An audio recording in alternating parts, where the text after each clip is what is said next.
তারা হচ্ছে আবু জাহেল। তো 99% আবু জাহেলের সূত্রে এই কথার পরিপ্রেক্ষিতে। তো আমার মূল বক্তব্য হচ্ছে হারাম হালাল নিয়ে।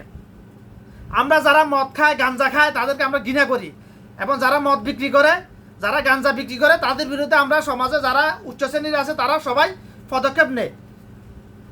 পুলিশ দিয়ে তাদেরকে ধরিয়ে দেওয়ার চেষ্টা করে, তাদেরকে সামাজিকভাবে বয়কট করে, তাদেরকে সামনে দেখে ঘৃণা করে। মদদি গাঞ্জুটিকে সবাই ঘৃণা করে, কেন? এগুলো হারাম। কিন্তু সিগারেট খোরকে কেউ ঘৃণা করে না। অথচ আমি যে কথাটা এখন বলবো, কিয়ামত তারা পর্যন্ত এটা কোনো সায়েন্টিস্ট এটা খণ্ডাইতে পারবে না ইনশাল্লাহ। মদ এবং গাঞ্জা মানুষের যেরকম ক্ষতি করে তার থেকে কয়েকশো গুণ বেশি ক্ষতি করে সিগারেট। একজন মদখোর শুধুমাত্র নিজের ক্ষতি করে, তার লিভার নষ্ট হয়ে যাবে, তার ব্রেনের বিভিন্ন সমস্যা হবে, তার পাকস্থলীতে সমস্যা হবে, তার কিডনিতে সমস্যা হবে, তার হাড়ের সমস্যা হবে, বিভিন্ন সমস্যা হবে, তার সমস্যা হবে শুধুমাত্র। একজন মদখোর শুধুমাত্র নিজের ক্ষতি করে, একজন গাঞ্জুটি শুধুমাত্র নিজের ক্ষতি করে, কারণ গাঞ্জুটি জনসম্মুখে গাঁজা টানে না, মানুষের চক্ষুর আড়ালে একাকিত্বভাবে গাঞ্জা টানে। আর গাঞ্জাটা হচ্ছে, গাঞ্জার মধ্যে ন্যাচারালি কোনো কিছু অ্যাড করা হয় না। গাঞ্জা প্রাকৃতিক না, আর্টিফিশিয়ালি কোনো কিছু অ্যাড করা হয় না গাঞ্জার মধ্যে। গাঞ্জা 100% ন্যাচারাল। গাঞ্জা যেরকম যে পরিমাণ ক্ষতি করে মানুষের, তার চাইতে কয়েকশো গুণ বেশি ক্ষতি করে সিগারেট। কারণ সিগারেট ন্যাচারাল নয়, সিগারেটের মধ্যে আর্টিফিশিয়াল অনেক কিছু অ্যাড করা হয়, নেশা জাতীয় জিনিস, ক্ষতি করে অনেক কিছু। নিকোটিন এত এমন এক ডেঞ্জারাস বিষ। একটা কথা আছে না, আগুন বিষকে পানি করে দেয়, এই জন্য মানুষ মরে না। দুইটা সায়েন্সের ভাষা, বিজ্ঞানীরা বলতেছেন দুইটা সিগারেটের মধ্যে যে পরিমাণ নিকোটিন দেওয়া হয়, তা যদি ইনজেকশন দ্বারা কোনো মানুষের শরীরে প্রবেশ করানো হয়, তার সাথে সাথে মৃত্যু হবে। এত বিষ, এত ডেঞ্জারাস বিষ নিকোটিন। সাপে কামড় দিলে, কিংকোবরা যদি কাউকে কামড়ে সে মারা যাবে, উপযুক্ত সময় যদি ভ্যাকসিন না দেয়, অ্যান্টিভেনম না দেয়। যে কোনো বিষাক্ত সাপ যদি কাউকে কামড় দেয়, উপযুক্ত সময় যদি তাকে অ্যান্টিভেনম না দেয়, সে মারা যাবে। সিগারেট কেন মারা যাইতেছে না? কিন্তু সাপ যদি আগুনে রান্না করে সাপ খায়, কেউ মারা যাবে না। কিছু ক্ষতি হতে পারে, ক্ষতিকর অবশ্যই আছে, না হলে আরাম হতো না। কিন্তু এই জন্য সিগারেট যেহেতু আগুন দিয়ে জ্বালায় খায়, এই জন্য ক্ষতি হইতেছে না। বিশ্বাস যদি তাও না হয়, 2-3টা সিগারেট পানিতে গুলিয়ে শরবত বানিয়ে ব্লেন্ডারে ফিডে খেয়ে দেখুন কেমন লাগে। মারা যায় কিনা মানুষ, দেখুন। তোই কিন্তু বর্তমানে শয়তান মানুষরূপী শয়তান এমন এক ফতুয়া বানিয়েছে, কিছু ধর্ম ব্যবসায়ী মানে সিগারেটকে হারাম বলে না। ওই যে এতে রেজাল্ট করেন আপনার, এতে একটা পাক্কা বাংলাদেশের সবচেয়ে বড় ফেতনাবাজ হয়েছে, এতে ফেরকাবাজ একটা টাট্টা শয়তান। এতে বলে সিগারেট যাতে হারাম নয়, এতে ফতুয়া দিছে। কথা বলা, আমি 6-7 বছর আগে থেকে এদের টার্গেট রাখছি, যদি আমি হাতের টার্গেট পাই, জোতার বাড়ি শুরু হবে ইনশাআল্লাহ। মিস হবে না, এটা মিস হবে না। কিন্তু একজন মদখোর শুধুমাত্র নিজের ক্ষতি করে, তার পরিবারে অন্য কারো ক্ষতি করে না, আশপাশে কারো ক্ষতি করে না। ফাটে বলছে একজন গাঞ্জুরি শুধু নিজের ক্ষতি করে, কারো ক্ষতি করতেছে না। একজন গাঞ্জা ব্যবসায়ী সাময়িক অল্প কয়েকজন মানুষকে নিয়ে সাথে মানুষের মধ্যে গাঞ্জা ব্যবসা করে, কিন্তু একজন একটা সিগারেট কোম্পানি মিলিয়ন মানুষের মধ্যে কে নিয়ে সিগারেট ব্যবসা করতেছে, কিন্তু তার বিরুদ্ধে কোনো পদক্ষেপ নাই। সরকার তাকে ফ্যাসিলিটি দিচ্ছে। আমি প্রথমে হারাম হালালের সংক্ষেপে সূত্রটা বলছি, কোনটা হারাম কোনটা হালাল। যে খাবার, যে দেখা, যে কথা, যে কাজ মানুষের নিজের এবং অন্যের জন্য ক্ষতিকর, সেটাই আল্লাহ পাক মানুষের কল্যাণের জন্য হারাম করেছেন। এবং সিগারেটের ক্ষতিকর দিক কয়টা আপনারা লিস্ট করে দেখুন। যদি ক্ষতিকর দিক না দেখাতে পারেন, যদি উপকারী দিক দেখা, যদি ক্ষতিকর কোনো দিক না এটা প্রমাণ করতে পারেন, তাহলে সিগারেট হালাল ফতুয়া আমার। যদি সিগারেটের ক্ষতিকর কোনো দিক নাই, দিক তো অবশ্যই আছে, কিয়ামত পর্যন্ত প্রমাণ করতে পারে ক্ষতিকর দিক নাই। সিগারেটের অনেকগুলো ক্ষতিকর দিক আছে। যে সিগারেট টানে সে তো নিজের ক্ষতি করে না, সে নিজের ক্ষতি করে, নিজের পরিবার পরিজনের ক্ষতি করে, তার আশপাশে যারা আছে পাড়াপতি সবার ক্ষতি করে। অর্থাৎ একজন সিগারেটখোর জাহান্নামে যাওয়ার জন্য এতটুকু যথেষ্ট, যদিও সে নিজের ক্ষতি করেছে, এটা যদি আল্লাহ মাফও করে যে সে যে অন্য ক্ষতি করেছে, আমার সামনে যদি কেউ সিগারেট টানে সে আমার হক নষ্ট করেছে, সে আমার ক্ষতি করেছে, আমি যে এটার জন্য মাফ না করি আল্লাহ পাক মাফ করবে না। কারণ বান্দার হক আল্লাহ পাক স্পষ্ট বলেছেন, বান্দার কোনো হক আমি মাফ করবো না। বান্দার হক কেন মাফ করবে না, এটার পিছনে কারণ আছে, যুক্তি অবশ্যই কারণ আছে, এটা কেউ বলে না। বান্দার হক যদি আল্লাহ পাক মাফ করে দেবে অপশন থাকতে হবে, তাহলে মানুষের মধ্যে মনুষ্যত্ববোধ থাকতো না। কারণ মানুষকে মারলাম কাটলাম, যার হক সম্পদ যাকে মঞ্চে মারি খাইলাম, আল্লাহর কাছে মাফ চাইলে তো মাফ করে দিবে।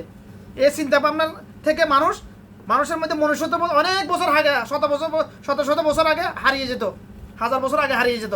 এই জন্য বান্দার কোনো হক আল্লাহ পাক মাফ করবে না। এই একটা কারণ, অন্যতম একটা কারণ হচ্ছে এটা, বান্দার হক মাফ করবে না আল্লাহ পাক। একজন সিগারেট কর অন্যের হক নষ্ট করতেছে, কত মানুষের হক নষ্ট করছে সে তো জানেও না। আমার হক, আমার সামনে যে সিগারেট টানে সে তো আমার হক নষ্ট করতেছে, আমি এই হক আমি ছাড়বো না, এটা মাফ করবো না। আমি ক্ষমতা নাই যেন আমি মারতে প্রতিহত করতেছি না, বাধা দিতে পারতেছি না, যতটুকু সম্ভব আমি প্রতিবাদ করতেছি, আমি সর্বোচ্চ চেষ্টা করি, আমি প্রতিবাদ করতেছি।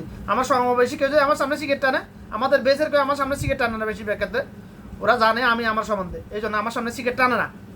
যারা বড় আমার থেকে বড় তারা তো আমি গাদ্দারি করে দেয় যে আমি আরে হাতের অনুমতি নিব নাকি আমি সিগারেট টানবো, আমার টাকা দিয়ে আমি নাকে মুখে জাহান্নামের নমুনা দেখাবো, আমি আমার টাকা খরচ করে আমি শয়তানি নমুনা দেখাবো আমি হাতের কি। ওরা তো মনে করতেছে এটা। এখন সিগারেটের ক্ষতিকর দিক অনেকগুলা, যে সিগারেট টানে, সিগারেটের ধোঁয়া বিজ্ঞানীরা বলেছেন, এটা 1000 বছর আগে বলে গেছেন বিজ্ঞানীরা, পৃথিবীর এত ধুলাবালি ধোঁয়া যদি মানুষের শরীরে না ঢুকতো তাহলে মানুষ হাজার বছর ধরে বেঁচে থাকতো। প্রমাণ, বাবা আদম 1000 বছর বেঁচে ছিলেন, নূহ আলাইহিস সালাম 980 বছর হায়াত পেয়েছেন। বাবা আদম থেকে নূহ আলাইহিস সালাম পর্যন্ত এবং মুসা আলাইহিস সালাম পর্যন্ত তারা মানে 500, 700, 600, 800 বছর হায়াত পেয়েছেন। কেন? তখন এত প্রযুক্তি, এত উন্নয়ন ছিল না, এত ধোঁয়া পৃথিবীতে, এত ধুলাবালি ধোঁয়া এতগুলো ছিল না, গ্যাস ছিল না, পৃথিবীর আবহাওয়া বিষাক্ত ছিল না, পিওর 100% পিওর আবহাওয়া ছিল। এখন পিওর আবহাওয়া পাওয়া যায় শুধুমাত্র আইসিইউতে, তখন পুরো ওয়ার্ল্ড পৃথিবীতে এরকম পিওর আবহাওয়া ওয়েদার ছিল, অক্সিজেন ছিল, এই জন্য মানুষের এত রোগ বালা ছিল না তখন। ফেরাউনের 600 কত বছর কোনো সর্দি জ্বর হয় নাই। কেন? শুধু ফেরাউন না, এটা এরকম অনেক। তো সিগারেট যে টানে তার ফুসফুসে ক্যান্সার হবে। ফুসফুসে, মানুষের ফুসফুসটা হচ্ছে ফিল্টার, গাড়ির মধ্যে যেরকম যে কোনো যানবাহনের মধ্যে যেরকম এয়ার ফিল্টার থাকে, ফুসফুসটা হলো এয়ার ফিল্টার। আমি শ্বাস নিলাম, আমার এই বাতাসটা ফুসফুস ফিল্টারিং করে আমার ব্রেনে সার্কুলেশন করবে, ব্লাডের সাথে মিক্স করে আমার ব্রেনে সার্কুলেশন হবে, তখন আমি জিন্দা থাকবো, জীবিত। ব্রেন জীবিত মানে মানুষ জীবিত, ব্রেন মারা গেছে মানুষ মারা যাবে। যে যারা সিগারেট টানে, মানে একটা সিগারেট টানলো, একটা ফুসফুসে যে ছিদ্র থাকে, ছিদ্রগুলো মাইক্রোস্কোপ দিয়ে দেখা লাগে। যতবার সিগারেট টানবে ততবারে একটা কিংবা একের অধিক তার ছিদ্রগুলো বন্ধ হইতেছে, আস্তে আস্তে তার শ্বাসকষ্ট হবে। তার একটা গড় আয় অনুযায়ী সে হায়াত পায়, তার শ্বাসকষ্টটা হবে, এটা আল্লাহর গজব তার উপর। যে সিগারেট খোর শ্বাসকষ্ট হবে, গড় আয় অনুযায়ী হায়াত ফেলে। সিগারেট করে শ্বাসকষ্ট, ডায়াবেটিস, কোলেস্ট্রল, হার্ট ব্লকেজ, বিভিন্ন প্রকারের ক্যান্সার, তার গলায় ক্যান্সার, ফুসফুসে ক্যান্সার, লিভারে ক্যান্সার, এই কয়েকটা রোগের মধ্যে তার এই যে 5-7টা রোগের কথা বলছি, এখান থেকে 2-3টা রোগ তার হবে, এটা আল্লাহর গজব। এটা যে অনবরত নিয়মিত সিগারেট খায় তার উপর এটা আল্লাহ, তার এগুলো তাকে ভোগ করতেই হবে। এটা সে যদি টানা 5-7 বছর সিগারেট খাওয়ার পরে যদি তওবা করে সিগারেট খাওয়া ছেড়েও দেয়, তারপর তাকে এটা ভোগ করতে হবে। এটা তার উপর আল্লাহর গজব। কিছু কাজ থেকে তওবা করে ওই কাজগুলো থেকে বিরত হওয়ার পরেও তার কুফল ভোগ করা লাগে তাকে। একটা হলো যে সিগারেটখোর, গাঞ্জাখোর, মদখোর, তারা সে আরেকটা হইল হারাম কাজ, যেটাকে মাস্টারবেশন বলে, নেগেটিভ মাইন্ডে নিয়ে যাবে অনেকে হারাম কিছু ফেরকাবাজ। ওই জন্য আমি এটা খোলাসা করে বলতেছি না। আমি এই দুইটা হারাম কাজ, হারাম খাবার, এগুলা থেকে তওবা করার পরেও এগুলোর কুফল তাকে ভোগ করতে হবে। সায়েন্টিফিক্যালি এটা প্রুভড, এটা প্রমাণিত। এটা তো সিগারেট খাওয়া হারাম না হালাল? কিন্তু কিন্তু আশ্চর্যের বিষয় হলো আমরা সমাজে সবাই মদখোর গাঞ্জুর মদাদি গাঞ্জুর এটা ঘৃণা করি আমরা, যারা মদ বেচে গান তারা সবাইকে ঘৃণা করি, কিন্তু প্রত্যেকটা দোকানে যে সিগারেট বিক্রি করে ওই দোকানদারকে আমরা কেউ ঘৃণা করি না। বর্তমান যুগের সতীর্থের 1999 জনে সিগারেট খায়, তাদেরকে আমরা কেউ ঘৃণা করি না, কিন্তু গাঞ্জাকে গুটি কয়েকজনে, হাজারের সর্বোচ্চ 2-4 জনে, মদ খায় হাজারের সর্বোচ্চ 2-4 জনে। মদাদি শুধুমাত্র নিজের ক্ষতি করে, গাঞ্জুরি শুধুমাত্র নিজের ক্ষতি করে, আর সিগারেট খোর নিজের ক্ষতি করতেছে এবং তার আশেপাশে যদি 100 জন লোকও থাকে, চারিদিকে যদি রাউন্ডলি 1000 লোকও থাকে উপস্থিত, সবার ক্ষতি করতেছে সে তাদের দোয়ার মাধ্যমে। সিগারেট খোর নিজের যে ক্ষতি করে তার আশপাশে থাকা লোকদের আর তার থেকে কয়েক গুণ বেশি ক্ষতি করে, সে অন্যের হক নষ্ট করেছে না। তো একজন সিগারেট করে এখনও সময় আছে, সতর্ক হয়ে যাও, তওবা করো, আল্লাহর কাছে মাফ চাও যারা সিগারেট খোর। কিন্তু আফসোসের বিষয় হলো বর্তমান যুগে যারা সমাজের অধিপতি, সভাপতি, সেক্রেটারি, ক্যাশিয়ার, তারা প্রকাশ্যে সিগারেট টানে, তারা বেশি, এবং যার কাছে যত পয়সা বেশি তার মধ্যে সে তত দামি সিগারেট টানে, অর্থাৎ সে তত বড়, নিজেকে তত বড় শয়তান মনে করে। আরও স্টাইলে বেশি ভিন্ন ভিন্ন স্টাইলে সিগারেট টানে সে, যার কাছে যে একটু শিক্ষিত, যার কাছে টাকা পয়সা একটু বেশি, সে একটা তার স্টাইলটা ভিন্ন রূপে পরিণত হয়ে যায় এগুলা, মানে সে তত বেশি বড় শয়তানে পরিণত হয়। যত বেশি ধনী সে তত বড় শয়তানে পরিণত হয়েছে বর্তমান যুগে, জাহিলিয়াতের যুগে। সিগারেট খাওয়ার মাঝে সিগারেট খাওয়া হচ্ছে, যারা সিগারেট তারা নাকে মুখে ধোঁয়া বের করে, এটা হচ্ছে জাহান্নামীদের কোনো নমুনা, জাহান্নামীদের শাস্তির নমুনা এটা।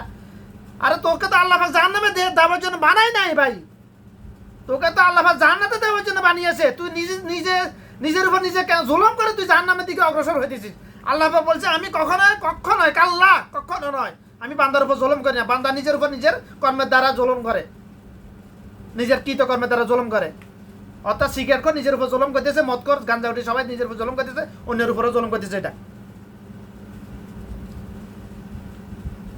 শুধু দুর্নীতি, সাদাবাজ, হারামখোর, বাটপা, সিন্ডিকেট, এরা শুধু অন্যের উপর জুলুম করতেছে না, এরা তো করতেছে, সবাই জানে। কিন্তু এই সিগারেট খোর তার থেকে বেশি ক্ষতি জুলুম করতেছে মানুষের উপর, নিজের উপর করতেছে যা, তার থেকে কয়েকটু বেশি ক্ষতি হচ্ছে মানুষের উপর জুলুম।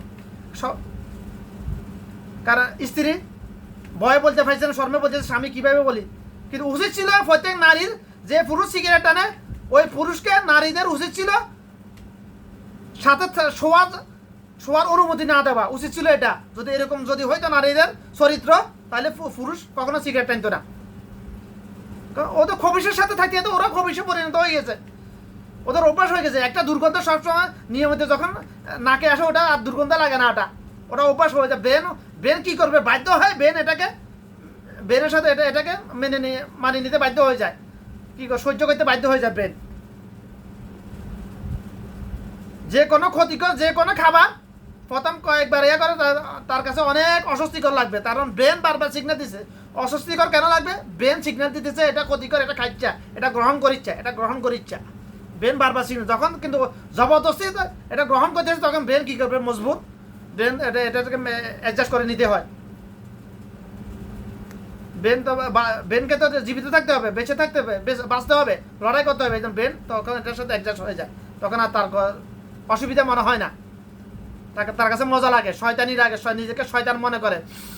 নাকে মুখে তোমা বের করতেছি আমি, কে পারিস? কোনো শয়তান আছে, আমি চোখ দিয়ে তোমা বার করবো, দেখবি এরকম শয়তানও আছে অনেক। আসলে চোখ দিয়ে তোমা বার করা সম্ভব না কখনো। তো আশা করি কথাগুলো বোঝার চেষ্টা করবেন। হারাম করতে হারাম কর ভাই, পৃথিবীর যত হারাম আছে কেয়ামত পর্যন্ত কেউ এটাকে হালাল করতে পারবে না। হালাল করার জন্য রাসূল সঙ্গে আবার ফাটাতে হবে, এটা তো সম্ভব না, এই জন্য হালাল করা সম্ভব না। যত ধর্মের ব্যবসায়ীরা যত ফতুয়া দেখ, মাজার পূজারি, ধর্মের ব্যবসায়ী, কিছু আলেমের লেফাজারি মানুষ শয়তান যত ফতুয়া দেখ, কোনো হারামকে কিয়ামত পর্যন্ত হালাল ফতুয়া করতে পারবে না, যত ফতুয়া দেখ পারবে না। তো সিগারেট হারাম হারাম হারাম, আজকে শয়তান এটাকে ফতুয়া বানাইছে সিগারেট খাওয়া মাকরু। কে বলছে এটা মাকরু? আমি যে কথা শুরুতে যে কথা বলেছি, মানে কোন খাবারগুলো হারাম, যে খাবার মানুষের জন্য, মানুষের নিজের জন্য এবং অন্যের জন্য ক্ষতিকর, ওটা হারাম। বা লিস্টে আপনারা করেন না যে খাবারগুলো হারাম, ক্ষতিকর, শুকরের গোস্ত ক্ষতিকর, কুত্তার গোস্ত ক্ষতিকর, সাপ ক্ষতিকর, বিচ্ছু ক্ষতিকর। তারপর কুমির ক্ষতিকর আছে, কুমিরের ক্ষতিকর কিছু প্রভাব আছে, এই জন্য কুমির কোন ইমাম শাফি, ইমাম আহমেদ হাম্বল এটাকে হালাল বলেছেন। ইমাম আজম আবু হানিফা এটা হারাম বলেছেন। কেউ হারাম বলেছে, কেউ হারাম, এটা হারামে। কুমির খাবার প্রয়োজন নাই, ক্ষতিকর দিক আছে, হিংস্রতা আছে। বিড়াল খাওয়া ক্ষতি হারাম, মানে বিষাক্ত যে কোনো কিছু খাওয়া। সাগরে যত প্রকারের প্রাণী আছে, মাছ প্রাণী সব হালাল, যেটা বিষাক্ত প্রমাণিত হবে ওটা ব্যতীত। শার্ক মাছ খাওয়া হারাম নয়, আরব দেশে সবাই খায় এটা। অক্টোপাস খাওয়া হারাম নয়, সবাই খায়। কাঁকড়া হারাম না, সবাই খায়, কারণ এগুলো তো ক্ষতিকর দিক নাই।